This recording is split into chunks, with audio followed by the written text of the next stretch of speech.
our next speaker, I'm going to share my screen again to introduce this one. Our next speaker is a dear friend of mine, and she's a recent graduate.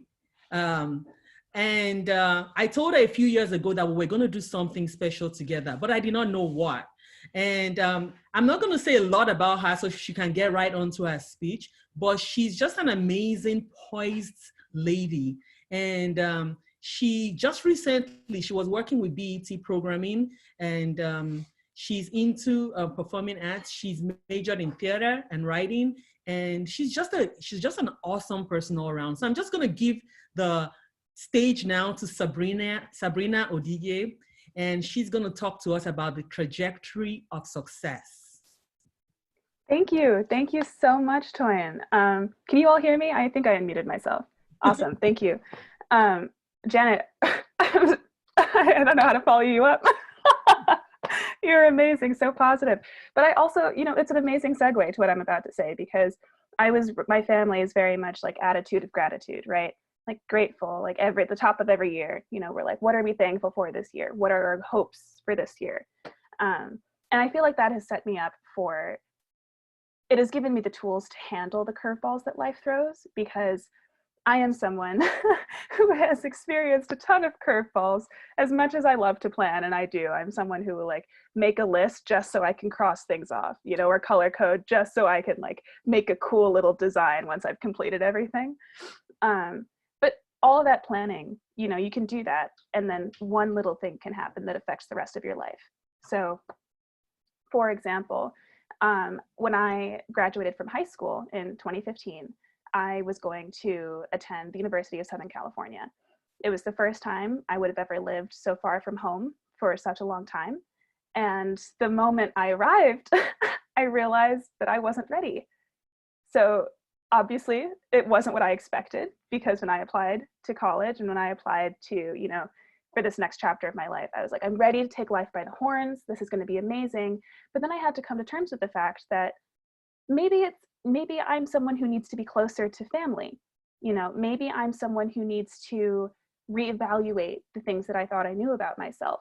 And maybe the things that I was so certain about, I actually need to, take another look at them and see like why they're important and why I care about them so much, which then led me to the conclusion that I should transfer.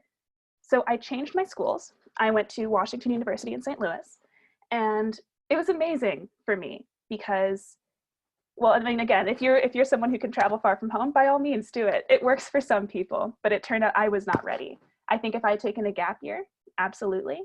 But this is all just to say that one person's map for success or one person's map for their life may not be yours.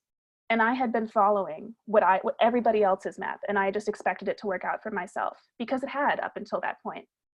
But then I had to take charge, of my own path and forge my own way. So I started a new school halfway through college and loved it. I made a point to befriend professors and my advisors, because I realized I have just as much to learn outside of the classroom as in. And in doing so, I learned the value of speaking up for myself. I became an activist. I protested in streets. I organized petitions, and I learned that I care very much about the quality of life rather than just fame, wealth, because I went to school, I wanted to be an actress. I was like, I can't wait to live in LA. This is going to be amazing. And then a couple of years later, I was like, I want human rights. Like, this is what I want to do. I care about, I want to help homeless people. I want to help people realize that they have a voice, and I can be the voice for somebody else. Absolutely.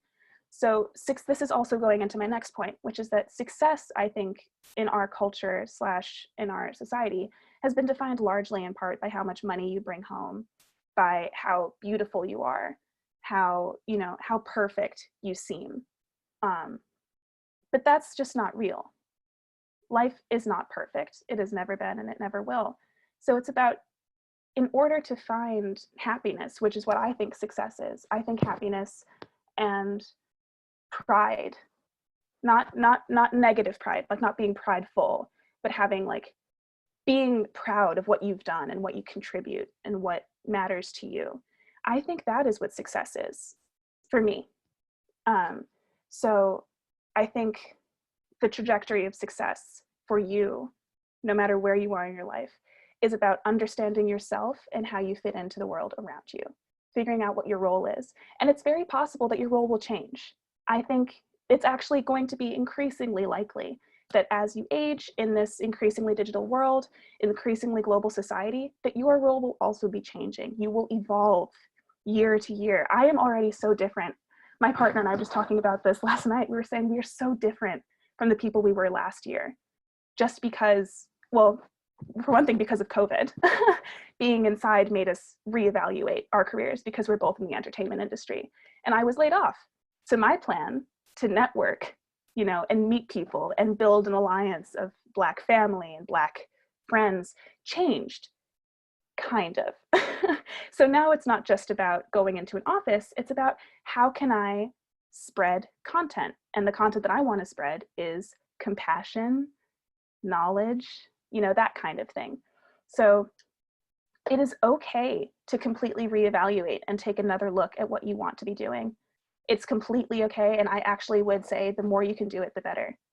Because the more that you can dialogue with yourself and your environment and your experiences, the more you're going to learn about the type of world you want to live in and the type of global citizen that you want to be. So don't worry about success being this linear thing from point A to point B to point C until you reach Z and you live in a mansion. It's all of this stuff. It's okay. I thought that's what my journey was going to be. And then I ended up doing this. Everything started crisscrossing. People wove in and out of my life. As long as you can let go of what you think, or what, how do I put this? As long as you can let go of what the popular narrative of happiness or success might be and find what it means for yourself, I think you will find that you are a much more compassionate person, a much more aware person. And in doing so, you're not only just there for yourself, you're there for all kinds of people in ways that you didn't expect. Like Janet, like you were saying, when you are positive and you're compassionate, you can make an enormous difference in someone else's life. I would have people come up to me saying, oh, I saw you speak at this thing a couple of years ago. I didn't realize, this is amazing. Can I be your friend? I was like, absolutely. Like, I didn't even realize, like, I just wished you a happy day, you know? But you can, in doing something for yourself and in making yourself the kind of person that you want to be, you can absolutely change the course of other people's lives around you. Yeah, I think I'm probably at about time. But I just, thank you so much for having me, Toyin. This is incredible. Thank you so much, Sabrina. Yeah. Thank you. She's beautiful inside and out, just like Janet and everybody here. And she's right about that human connection. We have to really connect with people, as in love is not that difficult to give.